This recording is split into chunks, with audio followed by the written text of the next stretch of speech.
Admiral Sarah Chun stood in the observation deck of the starship.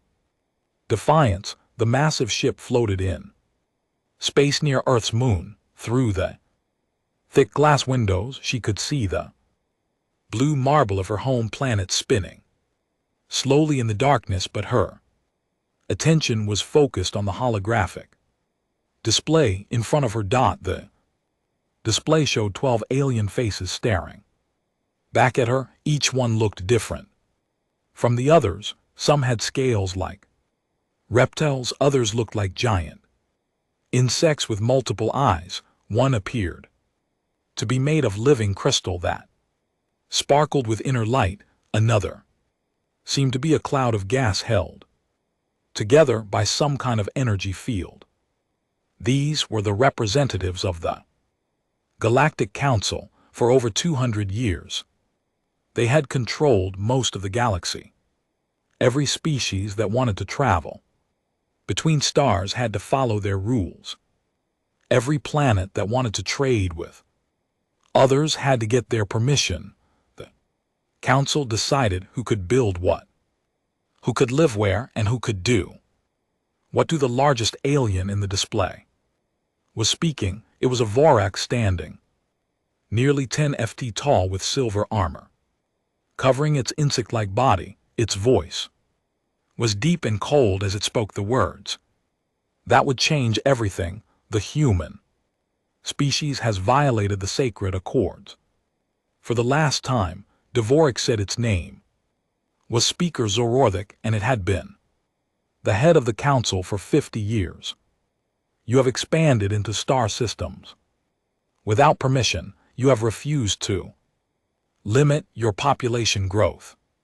You have spread dangerous ideas about individual freedom to other species. Admiral Chun listened without showing any emotion on her face. Around her, the bridge crew of the Defiance watched the transmission with worried expressions.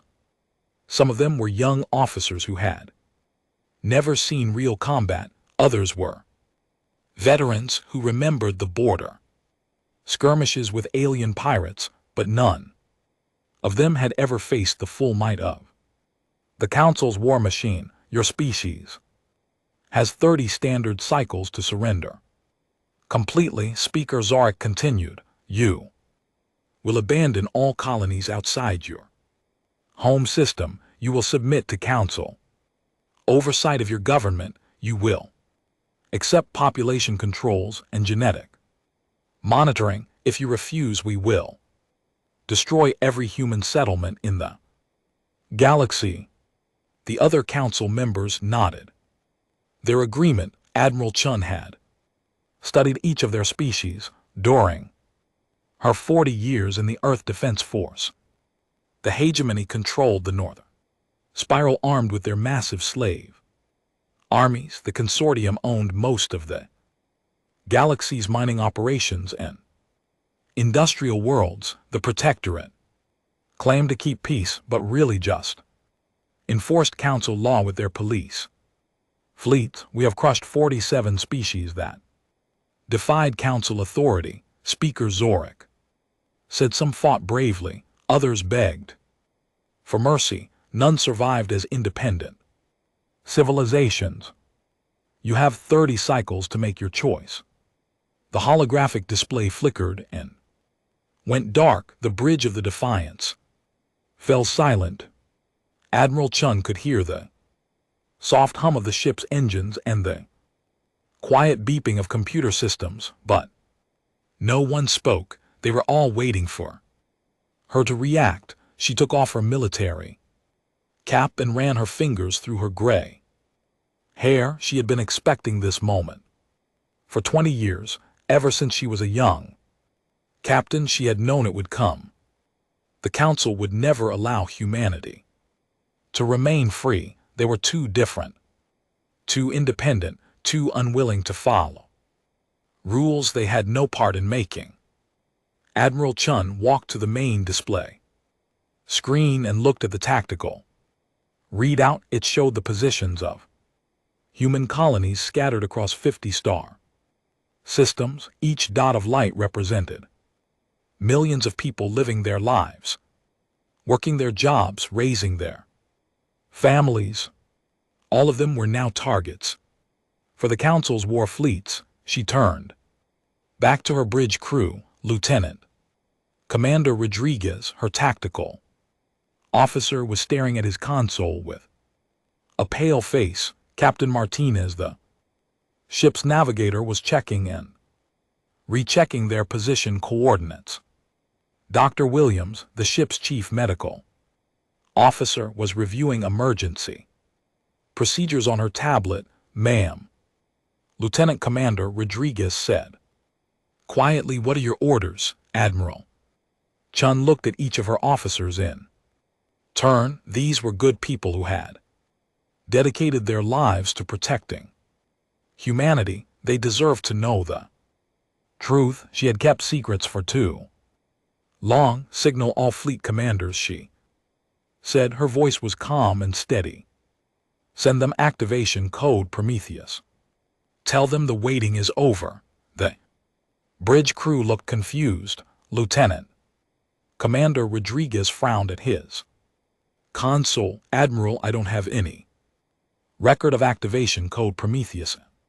Our files. Admiral Chun smiled for the first time since the transmission had started. It was not a happy smile. It was the smile of a predator that had been hiding in tall grass, waiting for the perfect moment to strike. You wouldn't, she said. That code activates protocols that have been classified above your security level, but now that the Council has declared war, those protocols are in effect. She walked to the command chair and sat down. Her fingers moved across the control panel, entering codes that unlock systems the bridge crew had never seen before. New displays appeared on their screens.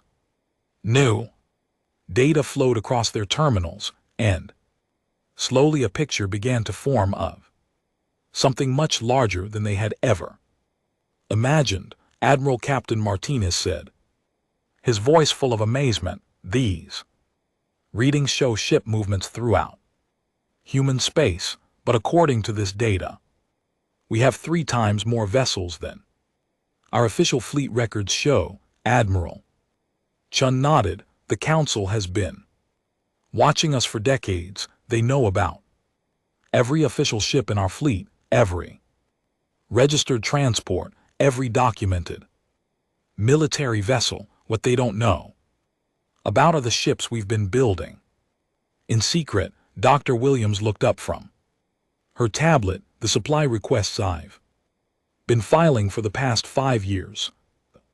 Medical supplies that seemed like too much for our official crew size were those for the crews of ships that officially don't exist. Admiral Chun confirmed. For the past 20 years, humanity has been preparing for this war. We knew it would come. The Council has never allowed a truly free species to exist in their galaxy. Every attempt at independence has been crushed. She stood up and walked back to the observation window. Earth and space below them, beautiful and peaceful, but Admiral Chan knew that peace was about to end. The galaxy was about to learn what happened when you declared war on a species that had been quietly preparing for that war for 2 decades. Finally, she said quietly, so only she could hear the word. But Lieutenant Commander Rodriguez had sharp ears. Admiral, did you say something? She turned back to face her crew. Her expression was calm, but her eyes burned with a fire that none of them had ever seen before. I said finally. She repeated louder, this time. For 20 years we've had to pretend to be weak. We've had to act like we were afraid of the Council, of the Lee, that we've had to act like we were afraid of the Council, like we were afraid of the Council. We've had to hide our true capabilities and let them think they were superior. She walked to the tactical display and pointed at the dots representing Council fleets moving toward human space, but now they've declared war. Now, we don't have to pretend anymore. Now we can show them what humanity really looks like when we stop holding back. Bridge crews stared at her with a mixture of fear and excitement. They were beginning to understand that everything they thought they knew about their own military was wrong. Admiral Chun could see the questions forming in their minds, but there would be time for explanations later. All ships, she said, to the communication system. This is Admiral Chun. Execute Order Prometheus. The masquerade is over. Let's show the galaxy what we've really been building. Out here, the Council war fleets move through space like a dark tide. Hundreds of massive ships form perfect geometric patterns as they approach the edge of human territory. Each vessel was larger than anything humans had ever built, at least according to the Council's intelligence reports. The aliens had been studying humanity for decades, and they knew exactly what they were facing. Fleet Commander Vexthala stood on the bridge of the hegemony dreadnought. Eternal Glory, the tall-scaled alien, had conquered 12 different species. During his long career, he understood the patterns of war better than most creatures in the galaxy. First came the overwhelming display of force, then came the desperate attempts at negotiation. Finally came the quick collapse as the enemy realized they could not win. Reports from all sectors. Commander said his tactical officer, a smaller hegemony warrior named Krillin, human colonies are evacuating in disorder. Their civilian ships are fleeing toward their core systems. No sign of organized military resistance. Vestella nodded with satisfaction. This was proceeding exactly as he had expected. Humans were known to be emotional creatures who acted without thinking. When faced with superior force, they would panic like any other primitive species. The Council had given him 30 cycles to complete the conquest, but he expected to finish in half that time. What about their military vessels, he asked. Scattered patrol ships retreating ahead of our advance, Krillin replied. A few outdated frigates trying to escort civilian transports. Nothing that poses any real threat to our forces. Through the main viewing screen, Vexthala could see human ships. In the distance, they looked small and fragile compared to his massive fleet. The humans were running away as fast as their primitive engines could carry them. Some of their ships were so old that they left visible engine trails as they fled. The humans are behaving exactly as predicted, said another officer, this one from the consortium. The crystalline being's voice chimed like broken glass. Our analysis of their psychology was correct. When faced with certain defeat, they attempt to save what they can rather than fighting hopeless battles. Vexthala had read the psychological reports prepared by Council scientists. Humans were described as aggressive but not particularly intelligent. They had reached space travel through luck rather than skill. Their technology was crude copies of designs stolen from other species. Their military doctrine was based on outdated concepts that had not evolved in centuries. Deploy the fleet according to standard conquest protocol, Vexthala ordered. First battle group will secure the outer colonies. Second and third groups will pursue the fleeing civilian vessels. Fourth group will establish orbital control over industrial worlds. The massive alien fleet began to spread out across human Space, this was how the Council had conquered the galaxy, one system at a time, overwhelming force applied with perfect coordination. No species had ever successfully resisted once the Council committed to full conquest. Admiral Chun watched the enemy fleet movements from her command center deep inside an asteroid field. The Defiance and 50 other human ships floated silently among the rocks, their engines shut down in their holes, disguised to look like mining equipment. Advanced sensors tracked every Council vessel as they spread out across human territory. "They're taking the bait." "Perfectly," said Lieutenant Commander Rodriguez. He had been briefed on the real situation during the past few hours, and he was still struggling to understand the scope of what humanity had been hiding. All Council fleets are moving into the predetermined zones.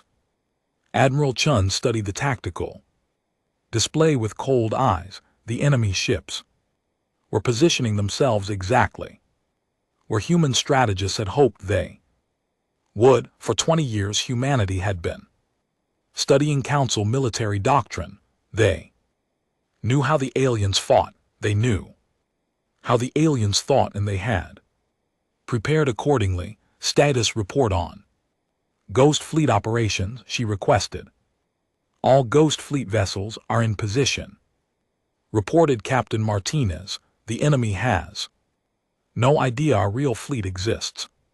Their sensors are detecting exactly what we want them to detect." The Ghost Fleet was humanity's greatest secret. While the Council had been watching the official human navy, thousands of engineers and shipbuilders had been working in hidden facilities throughout human space.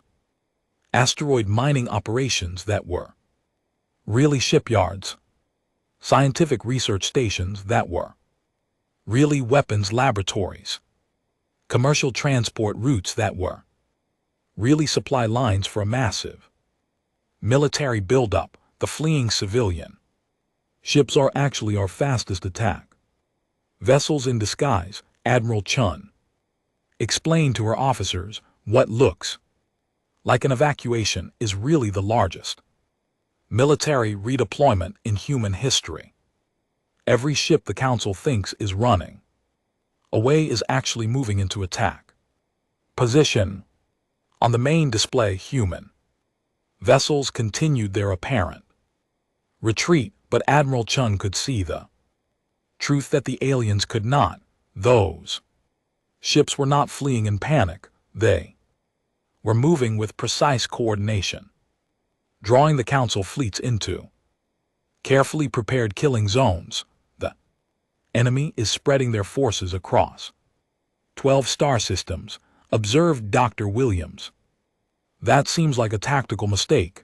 "It is," Admiral Chun agreed. "The Council has grown arrogant after centuries of easy victories. They think they understand human capabilities based on what we've allowed them to see. They have no idea what we've really been building." Fleet Commander Vestala was pleased with the progress of the invasion. His ships had occupied 6 human colonies without firing a shot. The fleeing humans had abandoned valuable infrastructure and industrial facilities. The hegemony would be able to use those resources to fuel further conquests. Commander reported Kiltan were detecting some unusual readings from the asteroid fields in this sector, possibly mineral deposits that could be valuable for extraction. Have the geology teams investigate after we secure the system. Vexthalo ordered. He was not particularly interested in mining operations. His job was conquest, not resource extraction. Let the consortium worry about strip mining human worlds. What he did not know was that those asteroid fields contained the most advanced warships humanity had ever built, ships designed not for exploration or trade, but for one specific purpose: destroying Council fleets. Each vessel was equipped with weapons technology that pushed beyond everything the Council thought was possible. Admiral Chun checked the chronometer on her display. The Council fleets had been in human space for 18 hours. They had spread out across multiple star systems, chasing what they believed were fleeing refugees. Their formations had become loose and scattered as they pursued easy targets. "All Ghost Fleet commanders report ready," said Lieutenant Commander Rodriguez. "Excellent." Admiral Chun stood up and walked to the main tactical display. Red dots showed Council fleet positions. Blue dots showed human ships, both the decoy vessels and the hidden attack fleet. The pattern was perfect. The aliens had positioned themselves exactly where humanity wanted them. She thought about the years of preparation that had led to this moment, the secret conferences between human military leaders, the hidden research programs that had developed new weapons and defense systems, the careful intelligence operations that had kept the Council from discovering the truth. Most of all, she thought about all the humans who had lived under Council restrictions for decades, people who had been told where they could live, what they could build, how many children they could have, entire generations who had grown up knowing their species was considered inferior by alien overlords. "Signal all Ghost Fleet vessels," Admiral Chun ordered. "Execute Order Prometheus. Authorization Code Alpha 77 Tango." Across 12 star systems, human warships began to power up their engines. Weapon systems that had been hidden for 20 years came online. Ships that officially did not exist dropped their disguises and revealed their true nature. Fleet Commander Vax was reviewing reports from his subordinates when every alarm on his bridge began screaming at once. His tactical officer was staring at his displays with an expression of total disbelief. "Commander," Krilton said, his voice shaking, "I'm detecting massive energy signatures throughout the sector. Ships are appearing on sensors where nothing existed before." Vexthalo looked at the tactical display and felt something he had not experienced in decades: fear. The screen was filled with red warning indicators. Hundreds of human vessels were appearing out of nowhere, their weapons charged and ready to fire. "How is this possible?" he demanded, but there was no time for answers. The human fleet was already moving to attack, and Vexthalo realized that everything the Council thought they knew about humanity was wrong. The first human attack came from a direction that should have been impossible. Fleet Commander Vexthala watched in shock as weapons fire erupted from what his sensors had identified as an empty asteroid field. Brilliant streams of plasma, brighter and hotter than anything in Council records, tore through space toward his scattered fleet. "Shields up, all weapons online," he shouted, but his orders came too late. The human weapons struck with devastating precision. Vexel's flagship, the Eternal Glory, shuddered as its shields collapsed under the assault. These were not the crude plasma cannons the Council had seen in border skirmishes. This was something new, something that burned with the heat of a star's core. "Damage report," he demanded. "Forward shields are down 60%. His engineer reported. "All breaches on Deck 7 through 12. The weapons that hit us are operating at energy levels we thought were impossible." Across the Bridge alarms continued to scream. Vexthella's tactical display showed a nightmare scenario. Human ships were emerging from hiding places throughout the star system. What had appeared to be mining stations were revealing themselves as heavily armed battle platforms. Civilian transports were dropping fake hull plating to expose military-grade weapon systems. The fleeing refugee ships, Krillin said with growing horror.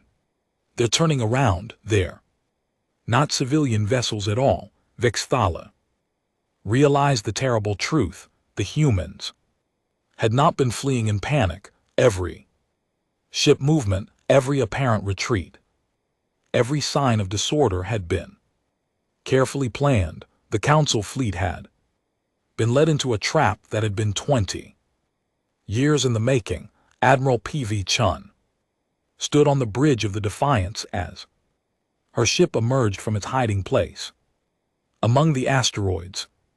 Around her, the true human fleet was finally revealing itself. Sleek warships that had been disguised as space debris powered up their engines. Hidden weapons platforms began tracking enemy targets. The ghost fleet that had existed in secret for 2 decades was finally free to act. All ships report ready for combat, said Lieutenant Commander Rodriguez. His voice was steady despite the magnitude of what they were facing. The Council fleet still outnumbered them in total mass, but the humans had advantages the aliens could not have expected. Target priority is enemy command vessels, Admiral Chun ordered. Hit their flagships first. We want to disrupt their coordination before they can reorganize. The human weapons were unlike anything the Council had encountered. Instead of the standard plasma bolts used by most galactic civilizations, humanity had developed something far more destructive. Their particle accelerators could launch projectiles at nearly the speed of light. Their plasma weapons burned at temperatures that could melt through any gnome shield technology. On the main screen, Admiral Chun watched as human fire tore through a consortium heavy cruiser. The crystalline ship's beautiful geometric hull cracked and shattered like glass under the assault. Pieces of the vessel spun away into space, trailing atmosphere and debris. The hegemony dreadnought is trying to retreat, reported Captain Martinez. Don't let it escape, Admiral Chun said. Signal the Wolfpack in Sector 7. Have them cut off the enemy's retreat route. The Volpack was a group of small, fast human ships that had been disguised as asteroid miners. They moved with deadly coordination, surrounding the massive hegemony vessel like predators circling wounded prey. Their weapons were smaller than those on the main battle fleet, but they were designed for precision strikes against enemy weak points. Fleet Commander Vaxa felt his ship shudder again as more human weapons found their target. His bridge crew was working frantically to coordinate a response, but the attack had come from too many directions at once. Half his fleet was scattered across the star system, chasing what they now realized. Decoy vessels, get me a communication channel to the other fleet commanders. He ordered. Communication systems are being jammed. His signals officer reported. The humans are using some kind of interference pattern that disrupts our standard frequencies. Vexthala cursed in his native language. Without coordination between his ships, the Council fleet was fighting dozens of separate battles instead of one unified engagement. The humans had planned this down to the smallest detail. On his tactical display, he could see human ships moving with precision that should have been impossible for such a Primitive species, they were using advanced electronic warfare systems too. Blind council sensors, their ships moved in perfect formation despite the chaos of battle. Most disturbing of all, their weapons seemed to be designed specifically to counter council defensive systems. Sir, Krillin said, his voice full of disbelief. The human weapons are penetrating our shields as if they weren't there.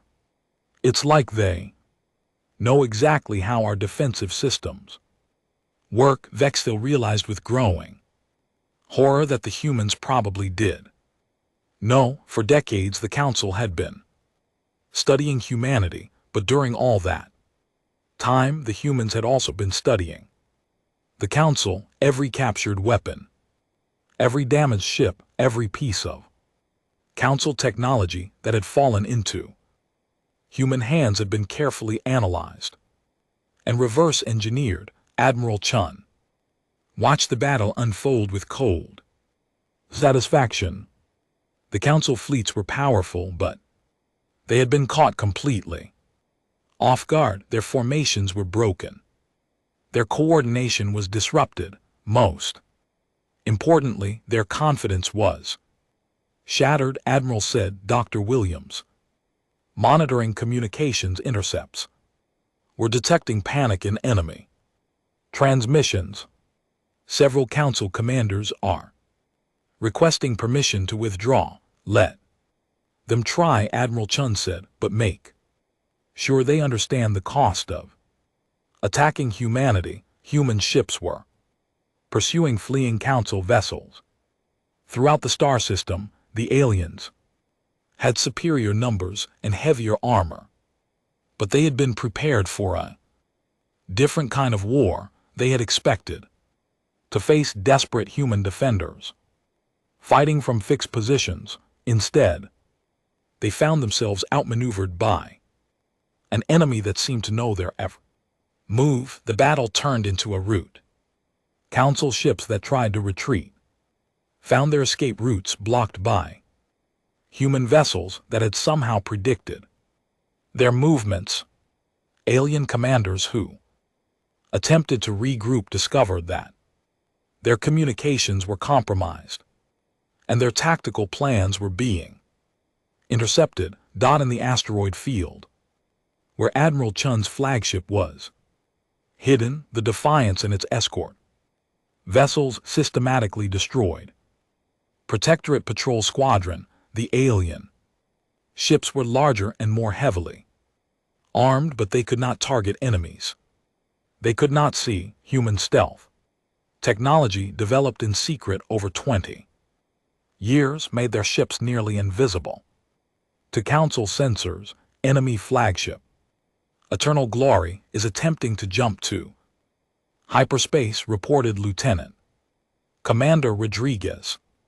Not yet, Admiral Chun said. Signal the interdictor ships, cut off their escape route. I want to send a message to the Council that will be heard throughout the galaxy.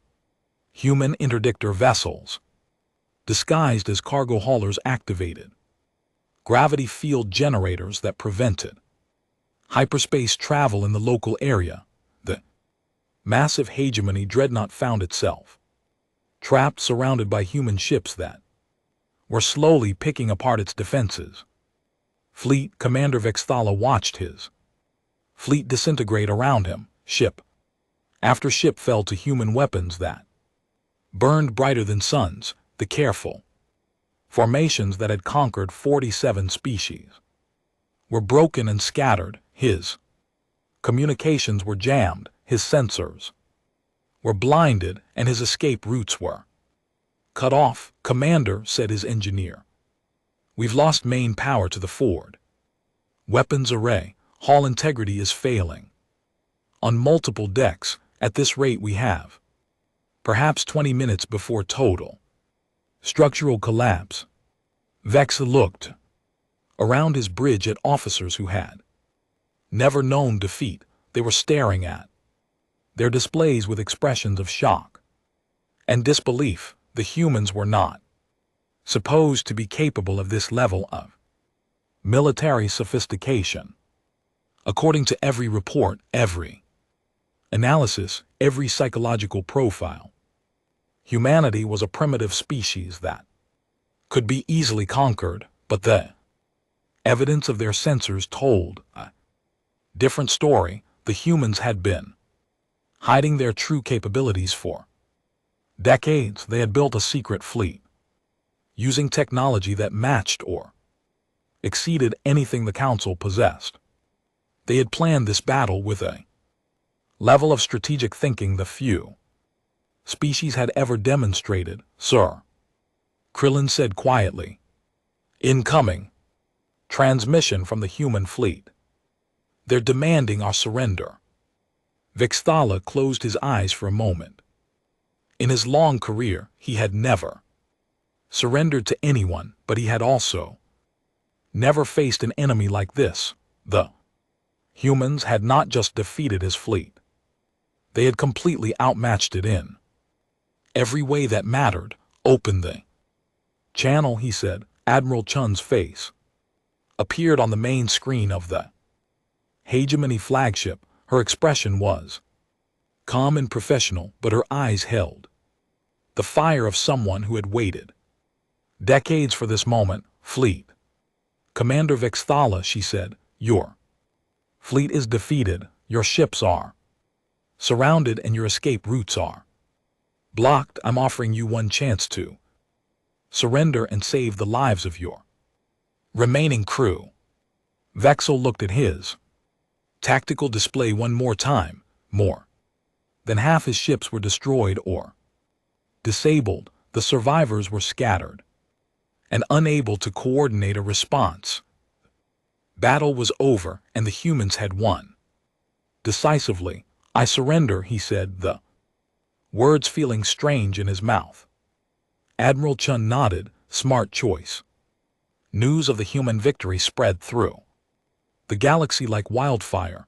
Within days, every species under Council rule had heard the impossible story. The humans, considered weak and primitive by galactic standards, had destroyed 3 entire Council battle fleets in a single engagement. The footage of burning hegemony dreadnoughts and shattered consortium cruisers was broadcast on underground networks throughout Council space. Admiral Chun stood in the war room of the Defiance, studying star charts that showed the changing situation across the galaxy. Red zones marked Council strongholds where alien forces were desperately trying to maintain control. Green zones showed systems where local rebellions had successfully driven out Council forces. Yellow zones indicated areas where the situation was still unclear. Admiral, said Lieutenant Commander Rodriguez, we're receiving reports from 17 different star systems. Native populations are rising up against Council occupation forces. The vegan colonies have declared independence. The century mining worlds are an open rebellion. Even some of the older conquest zones are showing signs of unrest. Admiral Chun nodded with satisfaction. This was exactly what humanity had hoped would happen. The Council's power had always been based on the belief that resistance was impossible. Once that belief was shattered, the entire system would begin to collapse from within. What's the status of our liberation fleets, she asked. Task Force Bravo has linked up with rebel forces in the Allier system, reported Captain Martinez. Task Force Charlie is providing fire support for the uprising on Proxima. Task Force Delta is escorting refugee ships away from hegemony slave worlds. The human fleet had split into smaller groups after their initial victory. Unlike the Council's strategy of overwhelming force, humanity was fighting a different kind of war. They Moved fast, struck hard, and then moved on before enemy reinforcements could arrive. Their goal was not conquest but liberation on the planet Kepler 442b. Commander Sarah Mitchell led a mixed force of human Marines and local rebels through the ruins of what had once been the planetary capital. The consortium had strip-mined this world for 60 years, turning a beautiful garden planet into a toxic wasteland. The native population had been enslaved to work the mines and factories that fed the Council War machine. The last consortium stronghold is just ahead, said Zarath, a native keeper in whose scales have been scarred by years of forced labor. They've got about 200 guards and a defensive shield generator. Commander Mitchell checked her weapon and looked at the mixed group of fighters around her. Half were human Marines in powered armor. The other half were aliens from a dozen different species who had joined the rebellion after hearing about humanity's victory. They made a strange sight, but they fought with the desperation of people who had nothing left to lose. Remember the plan, she said. We're not here to kill everyone. We're here to free people. Any consortium personnel who surrender will be treated according to the laws of war. Anyone who keeps fighting will be stopped. The attack on the consortium facility was swift and precise. Human technology had given the rebels advantages they had never possessed before. Plasma rifles that could burn through alien armor, personal shields that could deflect energy, weapons. Most importantly, they had hope. For the first time in decades, the consortium guards had been trained to fight desperate slaves with improvised weapons. They were not prepared for a coordinated assault by well-equipped fighters who knew what they were doing. The shield generator fell within minutes. The defensive positions were overrun before reinforcements could arrive. Commander Mitchell stood in the central control room as her forces secured the facility. Through the reinforced windows she could see thousands of alien workers emerging from the underground mines. Most of them looked confused, as if they could not believe their captivity was actually ending. Broadcast this on all frequencies, she told her communications officer. Tell them the consortium is finished here. Tell them they're free to go home or stay and rebuild whatever they choose. But tell them they'll never be slaves again. Back in council space, the alien leadership was struggling to understand what had happened to their galaxy. In the great chamber on the capital world of Nexus Prime, Speaker Zorik faced the assembled representatives of 12 species. The emergency session had been called to address the growing crisis. The human problem has grown beyond acceptable limits, Speaker Zik said, his voice echoing through the vast hall. Not only have they defeated our battle fleets, but they have inspired rebellion throughout our territory. Order must be restored. General Caxmore of the hegemony military rose to speak. His scaled hide bore fresh scars from the battle with human forces. The humans are more dangerous than we believed.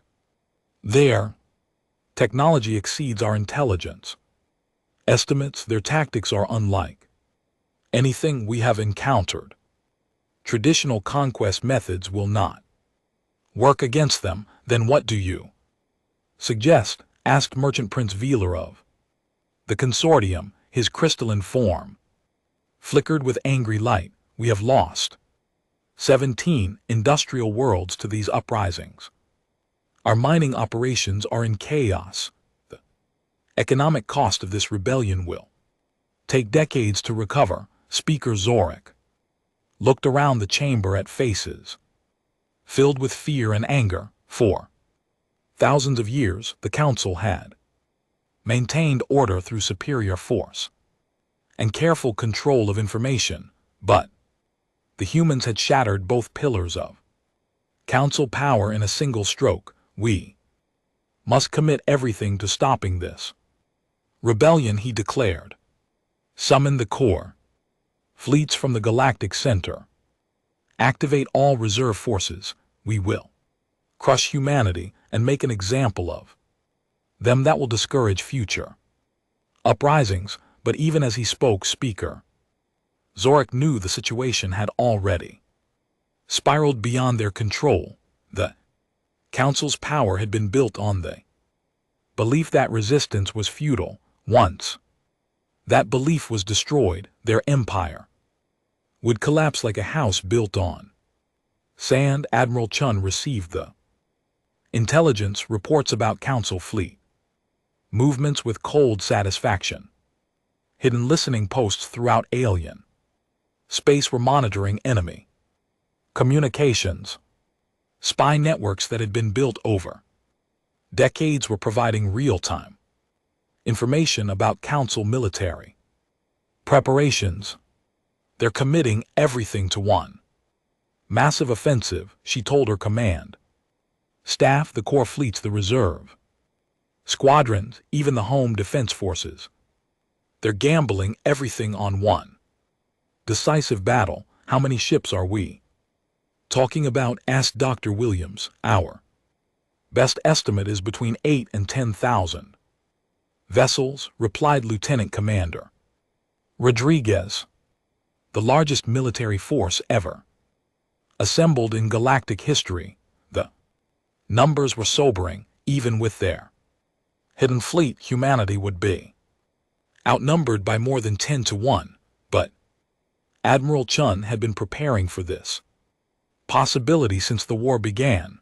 The Council was thinking like conquerors, trying to solve their problem with overwhelming force. Humanity was thinking like liberators with a completely different strategy. Signal all task force commanders, she ordered.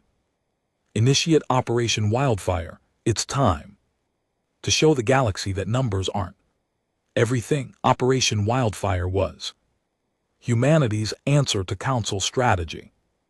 Instead of meeting the enemy fleet in one massive battle, human forces would scatter throughout the galaxy. They would strike at Council infrastructure, liberate slave worlds, and support local rebellions. By the time the alien fleets reached human space, there might not be a council left to give them orders. On the mining world of VGA-7, human ships appeared in orbit just as the local population was beginning their uprising. The hegemony garrison found themselves caught between rebel forces on the ground and human naval bombardment from space. Within hours, another council stronghold had fallen. In the Century system, human marines helped native fighters storm the consortium administrative complex. Decades of economic records were seized, revealing the true extent of Council exploitation. The information was immediately broadcast throughout the galaxy, showing other oppressed populations exactly how much wealth had been stolen from their worlds. On Proxima Prime, human engineers worked alongside alien technicians to restore planetary communication systems that had been deliberately sabotaged by the Protectorate. For the first time in 50 years, the planet's different regions could talk to each other directly.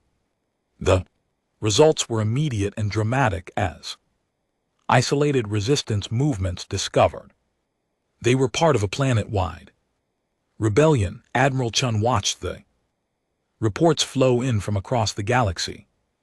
Each liberated world sent out signals to its neighbors. Each successful rebellion inspired 3 more. The Council's iron Grip on galactic civilization was dissolving faster than even she had dared to hope.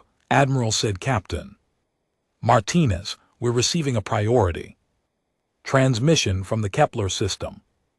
Commander Mitchell reports that they found something in the consortium archives, something about Council research into weapon technology that could threaten Earth itself. Admiral Chun felt a chill run down her spine. The Council was desperate, and desperate enemies were often the most dangerous. She had been expecting them to escalate, but not necessarily in this direction. Get me a secure channel to Commander Mitchell, she ordered, and prepared the fleet for emergency deployment. If the Council is planning something that threatens our home world, we need to stop it before it gets started. The final battle did not happen. Anyone expected it to. The massive Council fleet, 10,000 ships strong, arrived at the edge of human space to find it empty, no defensive formations waited for them, no desperate last stands at important worlds. The humans had simply vanished, leaving behind only automated defense platforms and a few token patrol ships. Fleet Admiral Levar of the core fleet stared at his tactical displays in confusion. His orders had been simple: destroy the human military and occupy their territory, but there was no human military to destroy.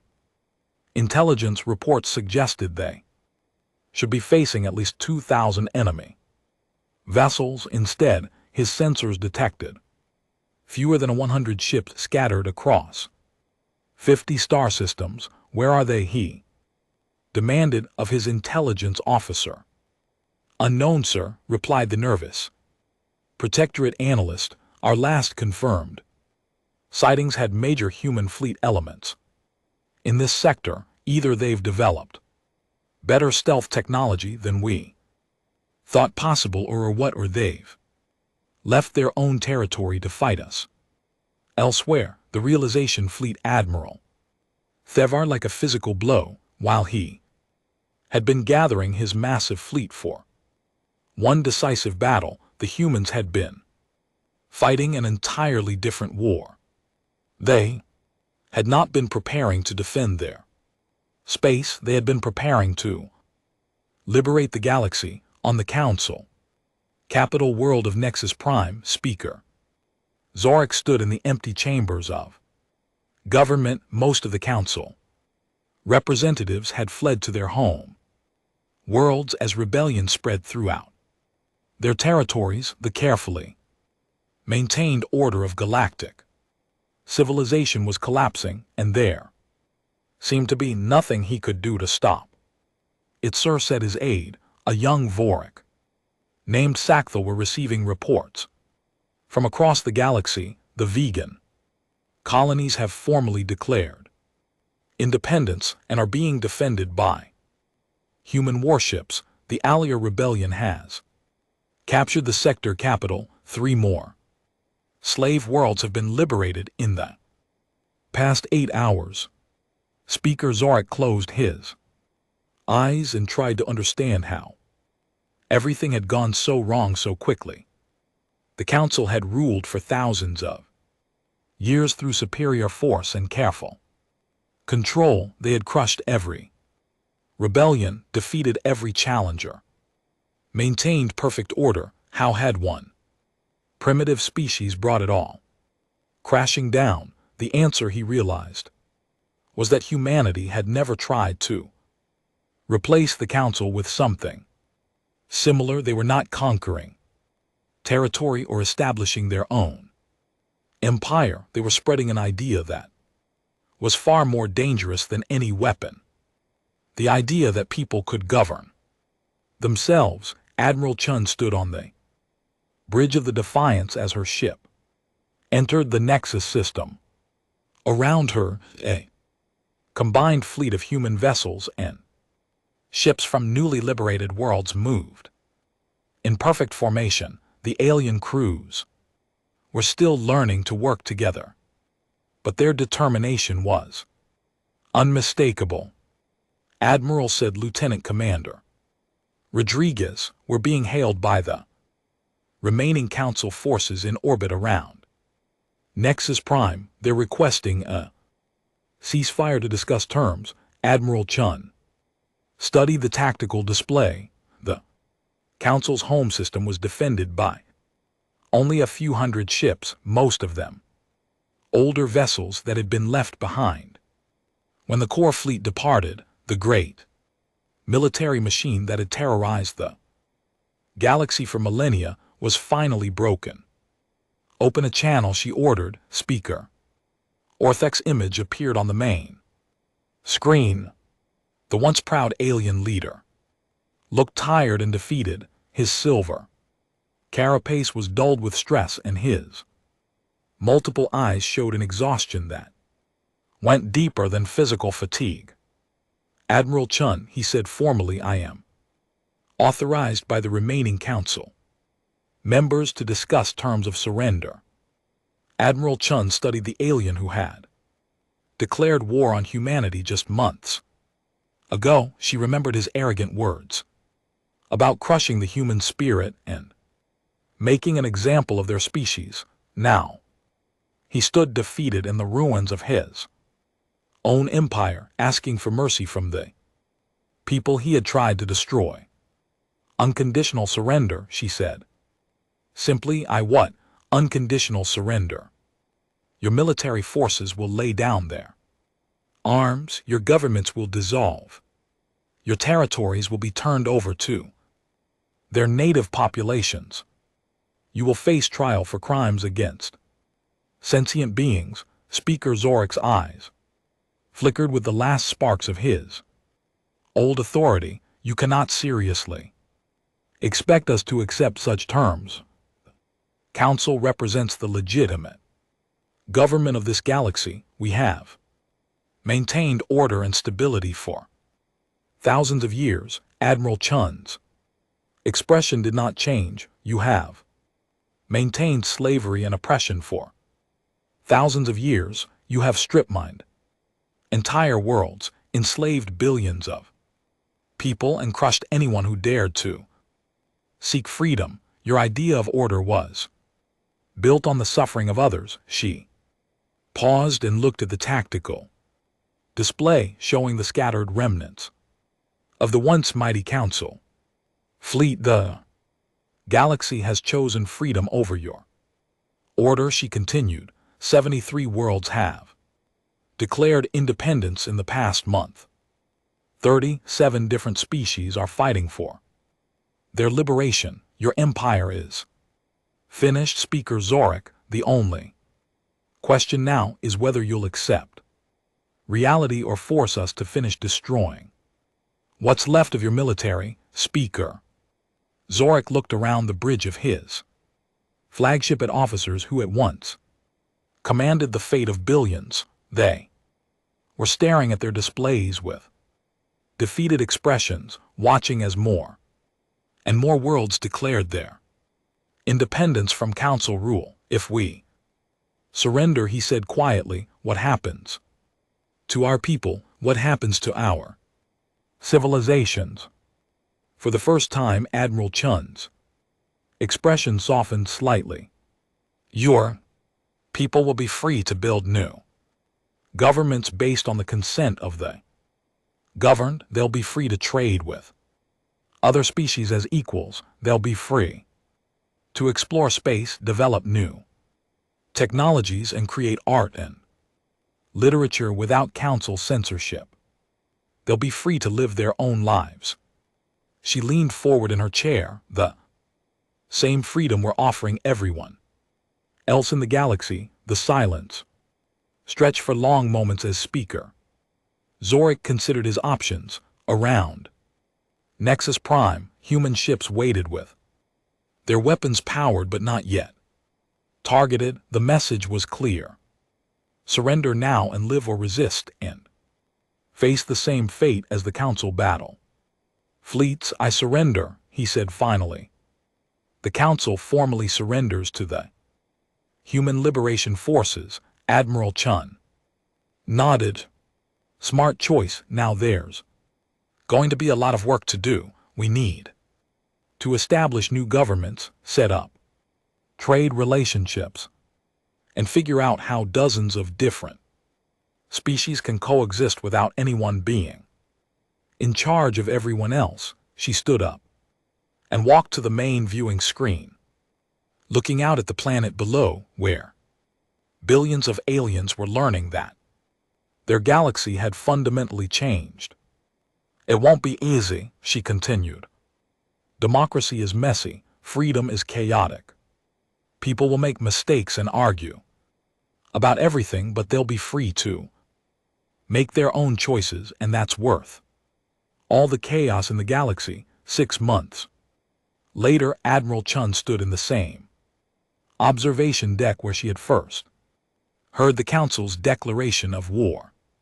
Through the window, she could see ships from dozens of different species docked at the orbital station that had become the temporary headquarters of the Galactic Liberation Council. The new organization was exactly as chaotic as she had predicted. Representatives from newly freed worlds argued constantly about everything from trade regulations to territorial boundaries. The vegans wanted immediate revenge against their former oppressors. The Altarians insisted on complete isolation until they could rebuild their shattered society. The Centaurans demanded massive reparations for centuries of economic exploitation, but they were arguing as free beings, not as slaves or subjects. They were making their own decisions, even when those decisions were difficult or unpopular. The galaxy was louder, more chaotic, and far less organized than it had been under Council rule. Admiral Chun thought it was beautiful. Admiral, said Lieutenant Commander Rodriguez, entering the observation deck with a data tablet. The latest reports from the frontier sectors. 18 more worlds have established democratic governments this month. The hegemony home world is holding its first free election in 3,000 years. Even some of the former Council species are adapting to the new system. Admiral Chun smiled. Any problems we need to address? The usual, Rodriguez replied. Border disputes, trade disagreements, and about 50 different arguments over what to do with former Council military equipment, but nothing that requires military intervention. Admiral Chun nodded. The human fleet was still the most powerful military force in the galaxy, but they used that power very differently than the Council had. Instead of enforcing obedience, they protected freedom. Instead of conquering new territory, they defended those who could not defend themselves. There is one thing, Rodriguez added. The Keeperin delegation wants to name a star system after you, the Sarah-Chan Liberation System or something like that. Admiral Chun laughed. Tell him I'm honored, but no, this wasn't about me. This was about all of us working together to build something better. She turned back to the window and looked out at the stars. Somewhere out there, the massive Council battle fleets were being converted into cargo ships and exploration vessels. Former slave worlds were becoming thriving democracies. Species that had been enemies for millennia were learning to cooperate as equals. It had taken humanity 20 years to prepare for the war against the Council.